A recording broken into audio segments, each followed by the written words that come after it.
சொல்லுவாராம், என்ன பெரியவள் பெரியவன் அப்படின்னு சொல்லுவாராம். பரலோகத்துல வந்து இங்க இருக்கிற மாதிரி கலரை வச்சு, ஹைட்டை வச்சு, திறமையை வச்சு, இங்க திறமை ஃபர்ஸ்ட் ரேங்க் எடுக்கிறவனுக்கு ஒரு மாதிரி மரியாதை இருக்கும் கிளாஸ்ல, லாஸ்ட் ரேங்க் படிக்காதவனுக்கு ஒரு மாதிரி இருக்கும், மீடியமா படிக்கிறவனே ஒரு மாதிரி தான் இருக்கும். அப்படித்தானே உங்க கிளாஸ்ல? ஆனா பரலோகத்துல வந்து படிப்போ, திறமை, அழகு, கேஸ்ட் எந்த ஒரு பார்ஷியாலிட்டியும் இருக்காது. ஆனா நம்ம இந்த உலகத்துல எப்படி வாழ்றோம் அப்படிங்கிறத பொறுத்து. இப்போ நான் ஊழியம் செய்றேன், நிறைய இது ஃபாலோ பண்ணாமலே நான் உங்களுக்கு சொல்லி தந்துட்டு போனேன்னா அங்கே ஒரு ஹை போஸ்ட்லாம் கிடையாது.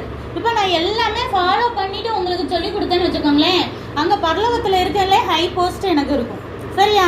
அதே போல் 1000 வருட அரசாட்சி, அது வந்து கொஞ்ச நாள் கழிச்சு நான் உங்களுக்கு சொல்லித்தரேன். அதில் வந்து நம்ம வந்து ராஜாக்களாம் ராணிக்களாக இருப்போம். 1000 வருஷமும் இப்போ யார் தான் இருப்போம் இந்த பூமியில் இருக்கும் போது. அரசியல்வாதிங்க இவங்கெல்லாம் ரூல் பண்ண மாட்டாங்க. நம்ம மாதிரி தேவ பிள்ளைங்க தான் ஏசப்பா ரூல் பண்ண விடுவார்.